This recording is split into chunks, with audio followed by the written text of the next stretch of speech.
नमस्कार साथियों, आज के अंक में आपका स्वागत है। आज हम राजनीति के कुछ बदलते घटनाक्रम पर चर्चा करेंगे। जैसे कि आपको पता है कि 2024 लोकसभा चुनाव का बिगुल बज चुका है। सभी पार्टियां अपने चुनावी रणनीति में लग गई हैं, अपने कैंडिडेट सिलेक्शन में लग गई हैं और चुनाव की पूरी तैयारियां में वो पूरी तरह से अब दिखाई देने लगी है। इसी कड़ी में अभी मायावती जी ने, बीएसपी सुप्रीमो ने बोला है कि वे किसी भी गठबंधन के साथ चुनाव से पहले नहीं जाएंगे। केवल यूपी में ही नहीं, दूसरे भी किसी राज्य में वो चुनावी गठबंधन नहीं करेंगी।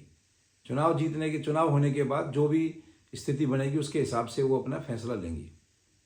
उनके इस फैसले का मैं स्वागत करता हूँ। उनके जो भी सलाहकार हैं, मैं उनको धन्यवाद देता हूँ, शुभकामनाएं देता हूँ कि उन्होंने एक बहुत अच्छा डिसीजन लिया है।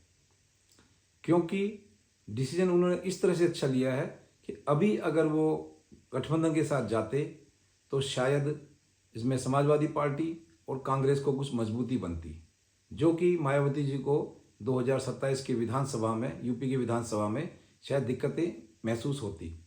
इसलिए उन्होंने ये स्टेप बहुत अच्छा लिया है कि आगे से इनका अगर कैंडिडेट कम जीत के आएंगे, मुझे तो लगता है शायद इनके सबके एक दो कैंडिडेट भी जीत के आ जाए तो बहुत बड़ी बात होगी। क्योंकि पिछली बार कैंडिडेट में कुल इनके 15-16 कैंडिडेट जीत के आए थे, जब इनका गठबंधन था तीनों पार्टियों का, कांग्रेस का, समाजवादी पार्टी का और बहुजन समाज पार्टी का गठबंधन था, तो केवल इनको 15-16 कैंडिडेट जीत के आए थे।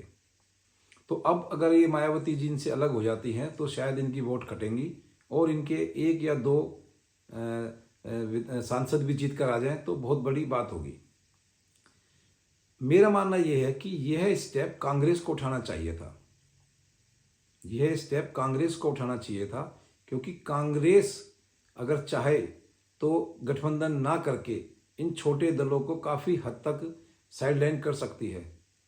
वरना ये छोटे गठबंधन जितने भी होते रहेंगे, इनसे हमेशा देश का नुकसान ही होता है, कोई फायदा नहीं होता है। ये जितने भी छोटे गठबंधन होते हैं, मैंने देखा है, आज तक आप लोगों ने भी देखा होगा कि इनका देश भावना या जनता की सेवा से कोई इनका लेना देना नहीं होता। ये गठबंधन केवल अपने स्वार्थ के लिए, सत्ता प्राप्ति के लिए और लोगों को भ्रमित करने के लिए किए जाते हैं। और ये शायद क्या सबको ये भी पता है कि आना मोदी जी को ही है, आना बीजेपी को ही है। और ये जितने 28, 29, 30 जो इंडी गठबंधन बना है, ये सब मिलकर कांग्रेस को मूर्ख बनाने की कोशिश कर रहे हैं। कांग्रेस को ये लगता है कि हम इतनी टिकट जीत के आ जाएंगे, इतनी सीट निकाल लेंगे, इतना कुछ कर लेंगे, मोदी जी को, बीजेपी को इतने पे रोक देंगे। लेकिन वो शायद ये सब करने में कामयाब नहीं हो सकते। क्योंकि कई सर्वे कंपनियों की रिपोर्ट आ चुकी है कि मोदी 80% लोगों की पसंद है, 70% लोगों की पसंद है, कोई 75% लोगों की पसंद बता रहे हैं। तो इससे क्या लगता है आपको?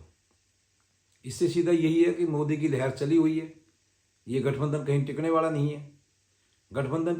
नहीं है। और ये कांग्रेस को सिर्फ भ्रमित करने की एक, जो बाकी गठबंधन है, इनकी एक चाल है। मोदी जी का सपना भी शायद ये सब मिलकर पूरा कर रहे हैं। जो मोदी जी ने कहा था कांग्रेस मुक्त भारत में बनाऊंगा, तो शायद ये कांग्रेस अपनी इन गलत नीतियों से ही मोदी जी का सपना बहुत जल्द पूर्ण करेंगे।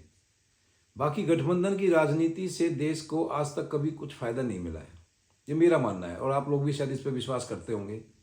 जैसे कि पहले काफ़ी एक दल बदल कानून होता था, उसमें जीतने के बाद एमपी एमएलए इधर से उधर अपना पार्टी में चले जाते थे और बड़ी दिक्कत होती थी, पार्टियों को काफ़ी दिक्कत होती थी। बाद में उसमें बदलाव किया गया, बदलाव करके दल बदल कानून लाया गया कि उसमें भाई 33% जब तक दूसरे पार्टी नहीं जाएंगे तो वो माने नहीं जाएगा, उनका विधायक या उनकी सांसदी निरस्त खत्म कर दी जाएगी। तो ऐसे ही मेरा मानना है कि ये जो गठबंधन है, इस पर भी सरकार को कानून बनाना चाहिए। क्योंकि इसमें गठबंधन करके चुनाव से पहले पार्टियां कुछ होती है और चुनाव के बाद कुछ और हो जाती है। जैसे अभी कुछ दिन पहले महाराष्ट्र का आपने सीन देखा होगा। महाराष्ट्र में बीजेपी ने और शिवसेना ने मिलकर चुनाव लड़ा, लेकिन बाद में शिवसेना सीएम सीट के लिए या जैसे भी उनका राजनीतिक द्वेष रहा होगा, वो मिलकर एनसीपी और कांग्रेस के साथ सरकार बनाई। इसमें वोटर तो ठगा गया। वोटर ने जो वोट दिया था वो गठबंधन बीजेपी को और शिवसेना को दिया था, इन तीनों को तो नहीं दिया था। तो इसमें वोटर का क्या फ़ायदा हुआ? कोई फ़ायदा नहीं हुआ। वोटर तो इसमें अपने आप को एक ठगा महसूस किया। इसी तरह आप बिहार में देख सकते हैं। बिहार में नीतीश जी का और बीजेपी का, जेडीयू का और बीजेपी का गठबंधन था। चुनाव के बाद कुछ उनमें अनबन बनी, वो लालू जी के साथ चले गए। इस तरह से ये सब जो गठबंधन, कई बार लालू जी के तो खैर, ये नीतीश जी तो कई बार ये कर चुके हैं, इसलिए उनका नाम ही पलटू चाचा पड़ गया है। राजनीति के जो जानकार है उनको, या राजनीति में उनको काफ़ी, अब उनकी इमेज काफ़ी ख़राब हो चुकी है कि वो एक विश्वास पात्र नहीं है। वो जब चाहे पलटी मार सकते हैं। और अभी भी जेडीयू में काफ़ी एक अंदर ही एक काफ़ी उनमें घटनाक्रम तेज़ी से बदल रहा है। अभी उन्होंने कुछ दिन पहले जो उनके ललन सिंह जी थे अध्यक्ष, उनको अध्यक्ष पद से हटा दिया और खुद ही वो अध्यक्ष बन गए हैं। उनको लग रहा था शायद कहीं लालू जी के साथ ये जा करके पार्टी में कुछ दिक्कत पैदा ना कर दे। इस तरह से मुझे लगता है कि गठबंधन की जो राजनीति है वो देश को आगे बढ़ने में रोकती है। क्यों?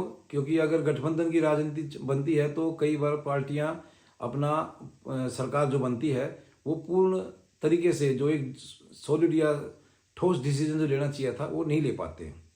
क्योंकि छोटी गठबंधन क्या होता है, ये कभी जातिवाद पे आते हैं, कभी क्षेत्रवाद पे आते हैं, और करप्शन भी शायद ज़्यादा यही करते हैं।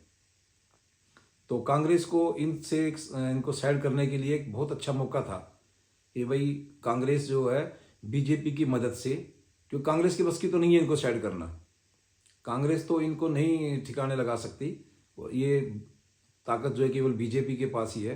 लेकिन अगर कांग्रेस शायद इनसे गठबंधन ना करती तो ये इनके लिए, छोटे दलों के लिए ठीक नहीं होता, उनको सबक मिलता। और कांग्रेस को भी एक थोड़ी दूर की सोच रखनी चाहिए, जिससे कि उनको लगे कि भाई आने वाले 5 साल में, 10 साल में कभी ना कभी पार्टी उनकी जरूर उभरेगी और ये इसको छोटे दलों की जो मदद ना पड़े। इस तरह से मैं देखता हूँ कि गठबंधन की राजनीति से वोटर का कोई फायदा तो कभी हुआ नहीं आज तक, और ना ही कभी होने वाला है।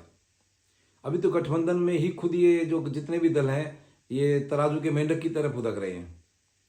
अभी नीतीश जी का कुछ कहानी अलग चलती है, उधर अखिलेश जी का कुछ और विचार चलता है। अभी 5 राज्यों के चुनाव से पहले अखिलेश जी में और कांग्रेस में काफ़ी तनातनी हो गई थी।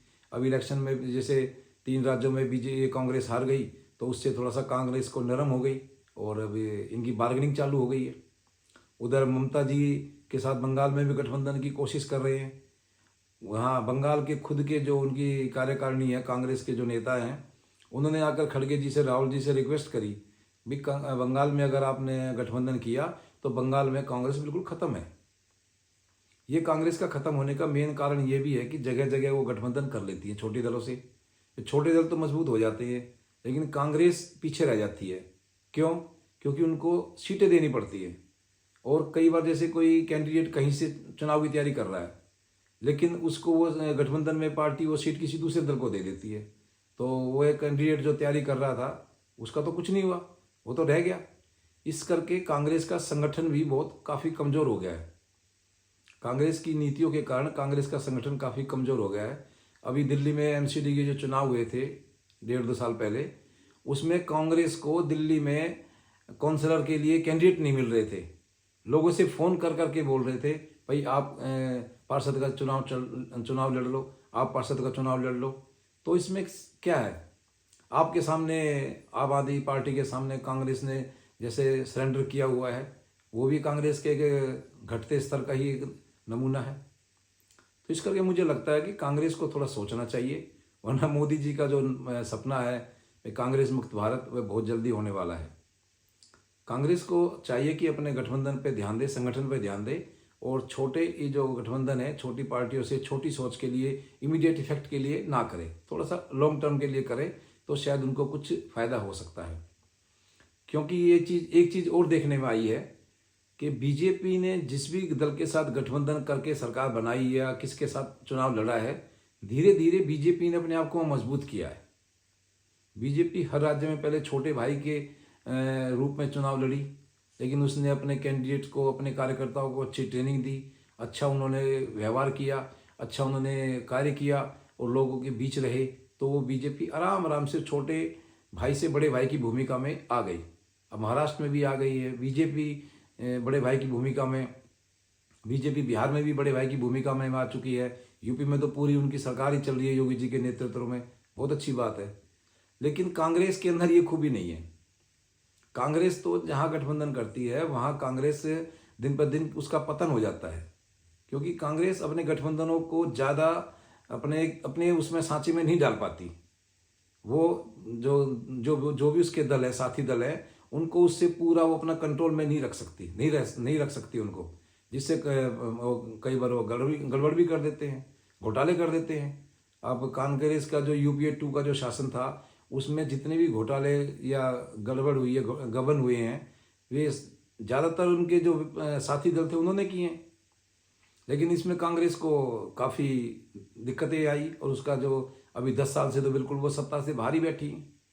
तो इस करके मैं तो यही कहना चाहूँगा कि कांग्रेस को अपने सलाहकारों को चेंज करना चाहिए, और थोड़ा सा अपना एक देश के भले के लिए, जो देश का भला कैसे होगा, जब तक बड़ी पार्टी नहीं आएंगी, पूर्ण बहुमत की सरकारें नहीं बनेंगी, देश का भला नहीं हो सकता। मैं ये नहीं कहता कि केवल 2 ही पार्टी हों, बीजेपी या कांग्रेस ना, पार्टी 4 भी हो सकती है, 5 भी हो सकती है, कोई दिक्कत नहीं है। लेकिन वो क्षेत्रीय पार्टी ना होकर के एक नेशनल पार्टी होनी चाहिए, उनका पूरा अपना एक होल्ड होना चाहिए, जिससे कि वो कोई भी पार्टी आए, यानी आओ कोई पार्टी आए, और जो पूरे एक पूर्ण बहुमत की सरकार जो फैसला ले सकती है, वो घटक दलों के साथ मिली हुई सरकार कभी भी ऐसा सॉलिड या जरूरत का जो है फैसला वो नहीं ले सकती। अब हमारे देश में जो धारा 370 का जो फैसला था मोदी जी ने लिया, बहुत ही सॉलिड इन्होंने एक फैसला लिया, और देश की एक काफ़ी जो एक बहुत पुरानी समस्या थी उसको काफ़ी हद तक दूर किया। हाँ, मुझे लगता है कि आज तक केवल ये गठबंधन जो मेरी नज़र में सबसे अच्छा गठबंधन जो देश की भलाई के लिए हुआ, वो बीजेपी का और पीडीपी का हुआ। बीजेपी और पीडीपी विचारधारा बिल्कुल टोटली डिफरेंट है, लेकिन फिर भी उन्होंने वहाँ गठबंधन किया, और देश का एक उन्होंने रूपरेखा ही बदल दी। उसके बाद उन्होंने राष्ट्रीय शासन वहाँ लागू किया, और साथ में फिर धारा 370 को उन्होंने बिल्कुल ख़त्म कर दिया। ये बहुत अच्छी एक उनकी रणनीति थी। लेकिन वो क्यों कर पाए? क्योंकि बीजेपी एक बड़ी पार्टी थी, बीजेपी एक पूर्ण बहुमत की सरकार है। अगर ये चीज़ कांग्रेस करती, वहाँ गठबंधन के साथ सरकार बनाती जम्मू कश्मीर में पीडीपी के साथ, तो शायद वो नहीं कर पाते, ये शायद वो अपने आप को दोबारा से महाराष्ट्र में शासन की स्थिति में भी नहीं ला सकते थे। तो इसलिए मेरा तो मानना ये है कि जब तक पार्टी जितनी बड़ी होगी, उतने ही हमारे इतने बड़े देश को सही से संभाल सकती है, वही इसको चला सकते हैं। छोटे घटक दलों के साथ कभी भी देश का भला नहीं हो सकता, क्योंकि ये जो छोटे घटक दल होते हैं, ये हमेशा जातिवाद पे, क्षेत्रवाद पे और करप्शन पे चलते हैं। इनको देश की भलाई से कोई लेना देना नहीं होता है। तो इसलिए मेरा तो सभी से, खासकर कांग्रेस के नेताओं से, सलाहकारों से अनुरोध है कि अपनी रणनीति में बदलाव करें। उनको सबको पता है कि वो आप इस बार नहीं आ सकते, 2024 में कांग्रेस का कहीं कोई वजूद ही नहीं है, लेकिन फिर भी वो छोटे घटक दलों को साथ समझौता करके उनको मजबूती दे रही है। वो मजबूती दे रही है अपने भविष्य के लिए, वो खतरा पैदा कर रही है, अपने पैरों पे खुद कुल्हाड़ी मार रही है। इसलिए मेरा ये मानना है कि कांग्रेस को ये छोटे घटक दलों से गठबंधन ना करके आगे की सोच रखनी चाहिए, बड़ी सोच रखनी चाहिए। 2024 को छोड़ के 29 की तैयारी में उनको काम करना चाहिए। बाकी मोदी जी से टक्कर लेना तो शायद मुझे लगता नहीं है वो शायद वो 29 तक भी ले पाए, मुझे नहीं लगता, क्योंकि मोदी जी का जो कार्य है, जनता के साथ जुड़ाव है, वो दिन पर दिन बढ़ता जा रहा है। राम मंदिर बन रहा है, 22 जनवरी को प्राण प्रतिष्ठा हो रही है। उसमें देश का बच्चा बच्चा, हर बुजुर्ग, नौजवान, युवा, महिलाएं, बहन बेटियां सब उसमें एक तरह से एक भाव विभोर होकर के उसमें काफ़ी एक आनंद महसूस कर रही है। तो ये जो भी मोदी जी के जो इस तरह के जो कार्य हैं, वो उनके साथ, जनता के साथ, पब्लिक के साथ हमेशा जुड़ाव महसूस करते हैं। तो इस करके मोदी जी का शायद इस बार 2024 में आना बिल्कुल निश्चिंत है, मुझे लगता है, आप लोगों को भी लगता होगा। तो मेरा अब आपके क्षेत्र, आपके जो से जरिए मैं यही कहना चाहूँगा कि थोड़ा सा अपना गठबंधन की राजनीति से थोड़ा दूर चलें, एक मजबूत राजनीति की तरफ कदम उठाएं। छोटे समय के लिए लिटिल स्टेप ना उठाएं, बड़ा स्टेप उठाएं जो आगे देश में भलाई भी लाए, अच्छाई लाए, विकसित देश हो, और देश के अंदर करप्शन, घोटाले की ये जो दिन ब दिन जो फहरिस्त तैयार होती है वो ना हो। तो आज के अंक में मैं आपके साथ इतना ही चर्चा करना चाहता हूँ। आपको ये अंक में जो बातें मैंने आपके साथ शेयर करी हैं, साझा की हैं, वो आपको कैसे लगी कमेंट्स में ज़रूर बताएं। मैं आपके सहयोग का अभिलाषी रहूँगा। और आज के अंक में इतना ही। आपका बहुत बहुत धन्यवाद।